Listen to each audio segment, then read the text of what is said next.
नमस्कार विद्यार्थी मित्रों, कक्षा 8 विषय हिंदी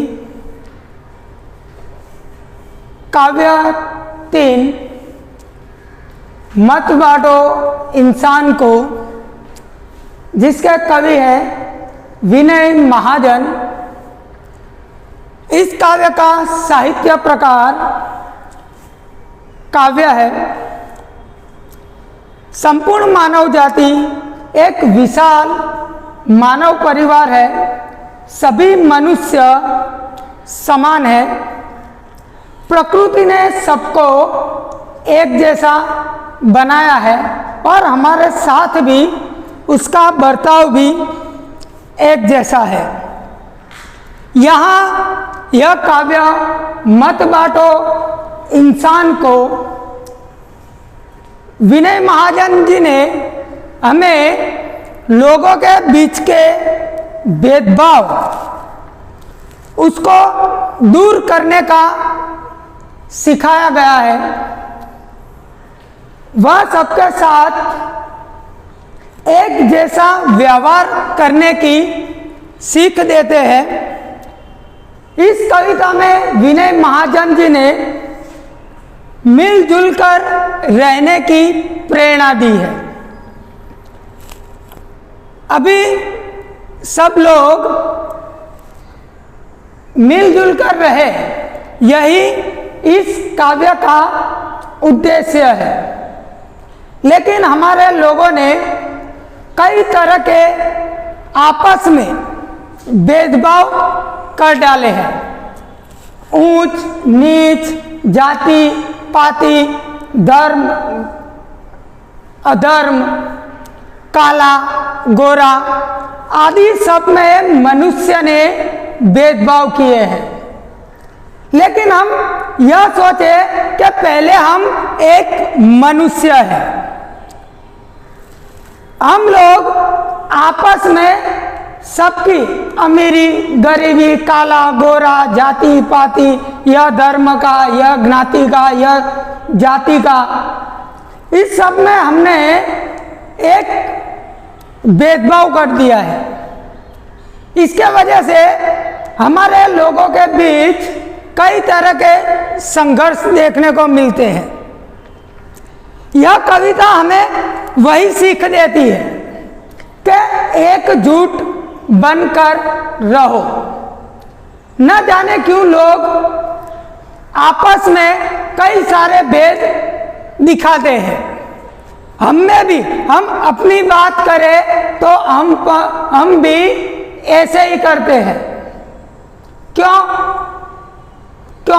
वह इंसान नहीं है? वह भी एक इंसान ही है। वह जो कुछ खाता है वह हम भी खाते हैं। फिर भी मनुष्य आज एक दूसरे से विभिन्न बनकर रह रहा है। क्यों? आपस में मिलजुल कर रहना हमें यह विनय महाजन जी इस काव्य मत बांटो इंसान को उसके द्वारा सिखाया है।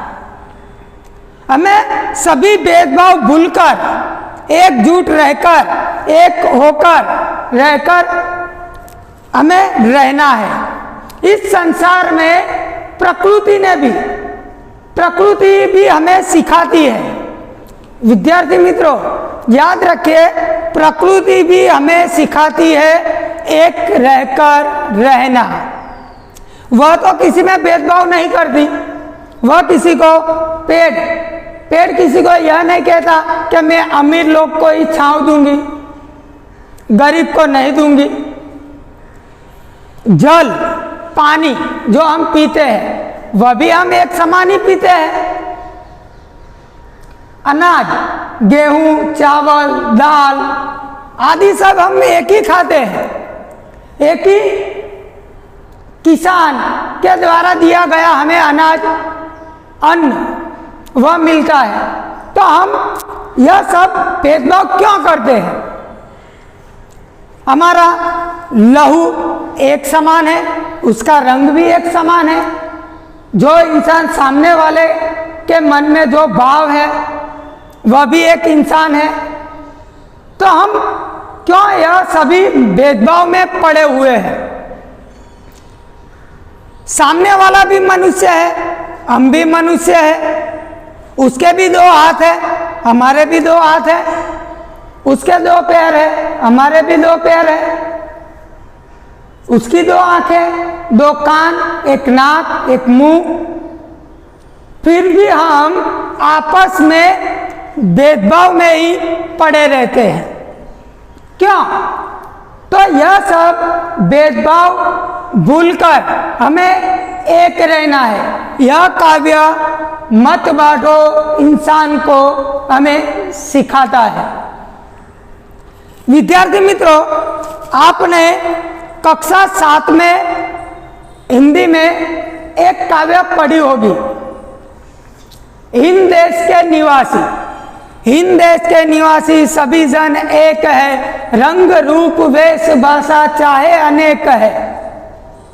तो वे काव्य भी हमें एक रूप होकर रहने की सीख देता है। उसी प्रकार विनय महाजन जी का यह काव्य मत बांटो इंसान को हमें वही सीख देता है कि भले ही हमारा रंग रूप वेश भाषा चाहे अलग हो, लेकिन हम मनुष्य है।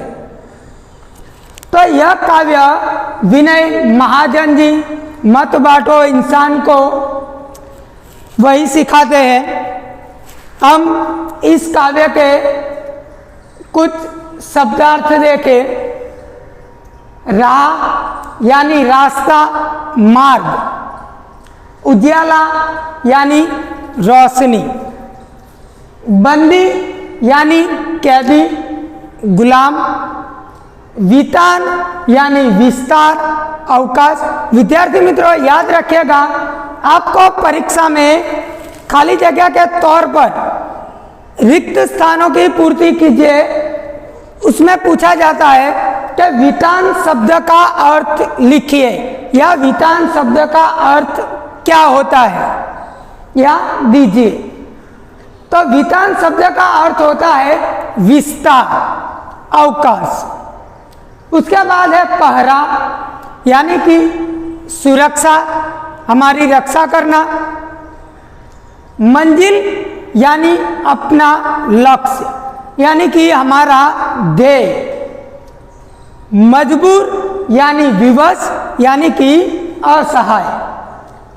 घाटी, घाटी का अर्थ होता है 2 पहाड़ों के बीच गहरा स्थान।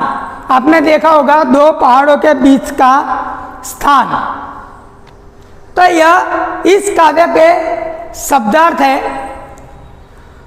हम इस काव्य का पहले गान करेंगे काव्य का, और उसके बाद हम इस काव्य का भावार्थ समझेंगे, यानी कि समझूती समझेंगे कि यह काव्य विनय महाजन जी ने हमें क्या सीख दी है इस काव्य के द्वारा। तो विद्यार्थी मित्रों, आपके पास किताब है, उसमें काव्य 3 निकाले। काव्य के पहले हम गान करेंगे और उसके बाद काव्य का भावार्थ समझेंगे। काव्य की शुरुआत है। मंदिर मस्जिद गिरजाघर ने बांट लिया भगवान को, धरती बाटी सागर बाटा, मत बांटो इंसान को, मत बांटो इंसान को। अभी राह तो शुरू हुई है, मंजिल बैठी दूर है, उजियाला महलों में बंदी हर दीपक मजबूर है। मिला न सूरज का संदेशा हर घाटी मैदान को, धरती बाटी सागर बाटा, मत बांटो इंसान को, मत बांटो इंसान को। अभी हरी भरी धरती है, ऊपर नील वितान है, पर न प्यार हो तो जग सूना जलता रेगिस्तान है। अभी प्यार का जल देना है हर प्यासी चट्टान को, धरती बाटी सागर बाटा मत बाटो इंसान को, मत बाटो इंसान को। साथ उठे सब तो पहरा हो सूरज का हर द्वार पर, हर उदास आंगन का हक हो खिलती हुई बहार पर। रौंद न पाएगा फिर कोई मौसम की मुस्कान को, धरती बाटी सागर बाटा मत बाटो इंसान को, मत बाटो इंसान को, मत बाटो इंसान को। विद्यार्थी मित्रों, आपको पता चल ही गया होगा कि इस काव्य में हमें विनय महाजन जी ने क्या कहा है। इस काव्य के भावार्थ को देखें तो पहले काव्य की पंक्ति है, मंदिर मस्जिद गिरजाघर ने बांट लिया भगवान को, धरती बाटी सागर बाटा मत बाटो इंसान को। विनय महाजन जी कहते हैं, हे इंसान, तूने मंदिर मस्जिद गिरजाघर आदि सब कुछ बांट लिया है। हम भी जानते हैं कि हिंदू तो मंदिर, मुस्लिम तो मस्जिद, ख्रिस्ती तो गिरजाघर यानी चर्च। तो इंसानों ने यानी हमने मंदिर को भी बांट लिया, मस्जिद को भी बांट लिया, गिरजाघर को भी बांट लिया, यानी हमने अपने अलग अलग भिन्न भिन्न धर्मों को बांट लिया है। हिंदू, मुस्लिम, सिख, ईसाई, पारसी आदि सब में हमने धर्म को बांट लिया है।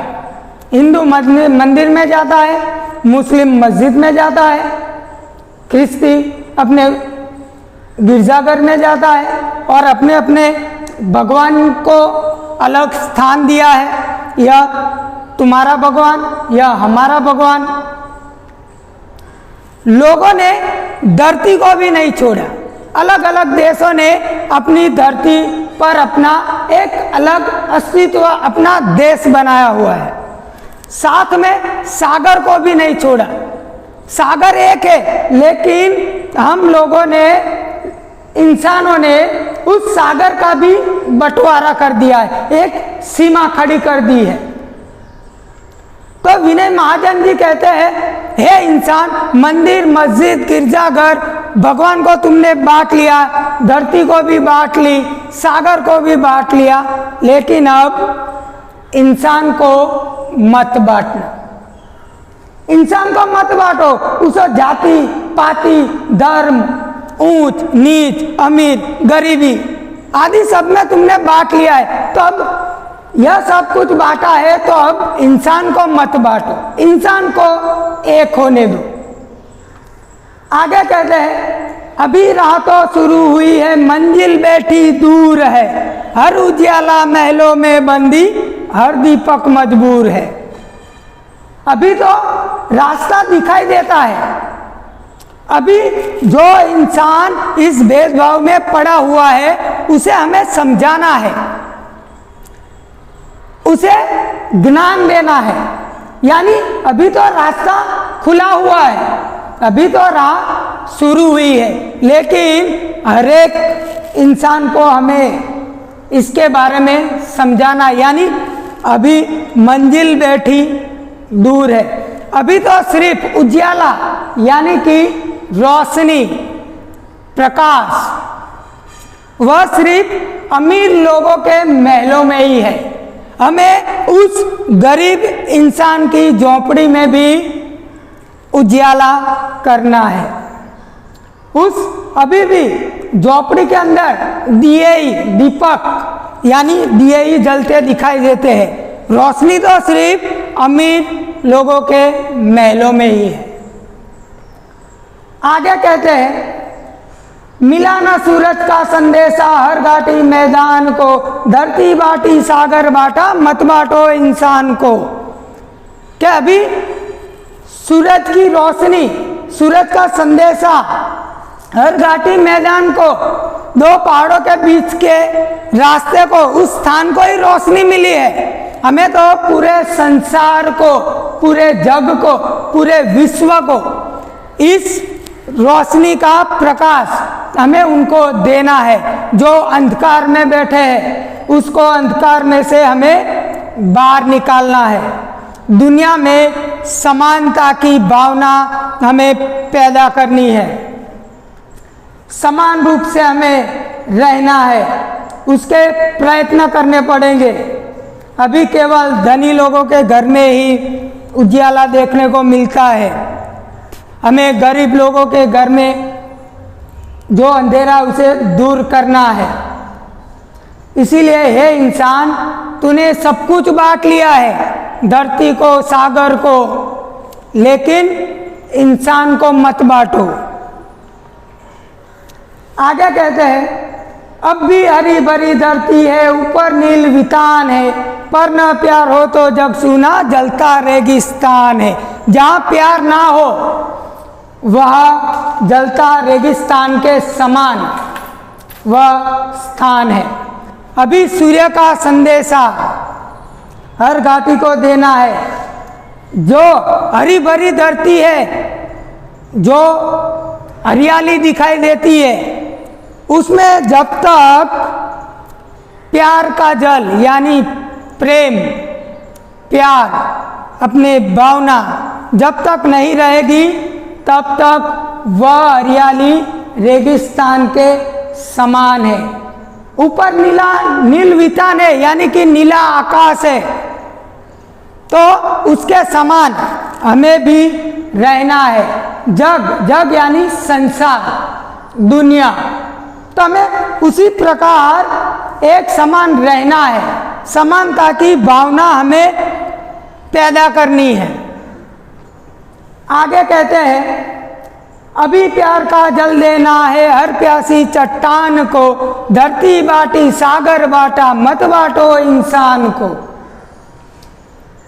धरती अब भी पहले की तरह हरी भरी हुई है, लेकिन जो इंसान इस भेदभाव का शिकार हुआ है, काले गोरे का, अमीर गरीबी का, जाति पाति का, धर्म का, तो वो इंसान जो इसका शिकार हुआ है, उसका हृदय एक पत्थर की तरह, एक चट्टान की तरह कठोर बन गया है। तो उसे हमें उस कठोर पत्थर को प्यार के जल से, यानी हमारे प्रेम भाव से उसे समझाना है, उसके साथ अच्छा बर्ताव करना है, उसको अच्छा कोई बातचीत या उसके साथ अपने घर परिवार की तरह रहना है। यानी कि जो इंसान इसका शिकार हुआ है, यानी प्यार के लिए तरसते हृदय को प्यार का शीतल जल देकर उसकी प्यास बुझाई जा सकती है। विद्यार्थी मित्रों, आपको परीक्षा में प्रश्न भी पूछा जाता है, चट्टानों की प्यास कैसे बुझाई जा सकती है। आगे कहते हैं, साथ उठे सब तो पहरा हो सूरज का हर द्वार पर, हर उदास आंगन का हक हो खिलती हुई बहार पर। हर एक इंसान को जीने का हक है, हर एक इंसान को जीने का हक है। तो हमें साथ उठकर एक नई सुबह लानी है, इस भेदभाव को दूर कर कर, सभी को समान बनाकर, एकजुट रहकर हमें सबके साथ हिल मिलकर रहना है। आगे अंत में कहते हैं, रौंद न पाएगा फिर कोई मौसम की मुस्कान को, धरती बाटी सागर बाटा मत बाटो इंसान को। कि जो हम सभी मनुष्य एकजुट रहकर रहे, सभी भेदभाव को भूल जाए, सभी को एक समान समझे, तब हम मौसम की मुस्कान को जिस प्रकार हर एक मौसम अपनी प्रकृति दिखाता है, उसी प्रकार हमारा जग भी, हमारा देश, हमारा संसार वह जगमगाएगा। फिर कोई ऐसी हमारी हर एक इंसान के मुख पर जो मौसम जैसी मुस्कान है, उसे कोई कुचल नहीं सकता, यानी रौंद नहीं पाएगा। विद्यार्थी मित्रों, हमने कई तरह के भेदभाव देखे हैं और उस भेदभाव अभी कई शहरों में, कई राज्यों में, कई गांवों में, कई देशों में ऐसे भेदभाव चलते आते हैं। आपको पता होगा कि गांधी जी के साथ भी ऐसा भेदभाव वाला बर्ताव हुआ था, काले गोरे का। तो अभी भी ऐसा ही है, लेकिन हमें समझना चाहिए कि यह सभी भेदभाव हमें भूल जाना चाहिए। पहले तो यह सोचना चाहिए कि सामने वाला वह एक इंसान है। उसके बाद जो संसार हिल मिल कर रहेगा, मिलजुल कर रहेगा, सभी भेदभाव को भूलकर एकता की दृष्टि से इस संसार को देखेगा, तब हमारा संसार एक सुंदर सा संसार, सुंदर सा जग बन पाएगा। तो विद्यार्थी मित्रों, हमें विनय महाजन जी ने मत बांटो इंसान को इस काव्य द्वारा हमें सीख दी है।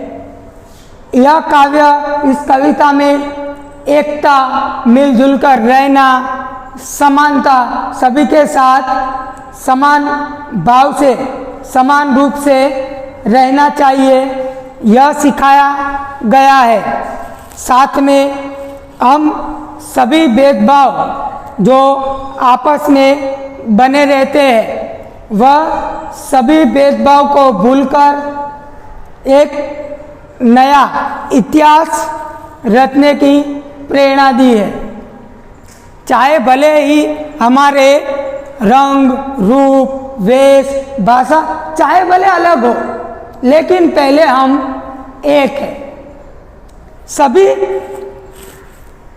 लोग कहते हैं कि हमारे यह भगवान, हमारे यह भगवान, लेकिन यह सब एक है। ईश्वर, प्रभु, अल्लाह, जीसस, यह सब नाम अलग है, लेकिन वह सब एक ही है। वह भगवान, ईश्वर सब एक है। तो विद्यार्थी मित्रों, हमें इस काव्य में सीखने को मिलता है कि मिलजुल कर रहना चाहिए। सभी मनुष्य को भेदभाव में नहीं पड़ना चाहिए, भेदभाव भूलकर एकता से रहना चाहिए। साथ में विनय महाजन जी ने प्रकृति द्वारा हमें उदाहरण भी दिया गया है, संसार को एक नई सीख दी है मिलजुल कर रहने की, सभी भेद को भूलकर। ईश्वर, अल्लाह एक है। एकता, मिलजुल कर रहना, समानता आदि मूल्यों का इस काव्य में विनय महाजन जी ने समाविष्ट किया है। तो विद्यार्थी मित्रों, यहाँ हमारा काव्य 3 मत बांटो इंसान को, जिसके कवि है विनय महाजन, उसका साहित्य प्रकार है काव्य। तो हमें अच्छी प्रेरणा दी गई है मिलजुल कर रहने की। सभी ऊंच नीच, जाति पाति, गोरा काला आदि सब भेदों को भूलकर एकता से रहना चाहिए। तो यहाँ हमारा काव्य 3 मत बांटो इंसान को पूर्ण होता है।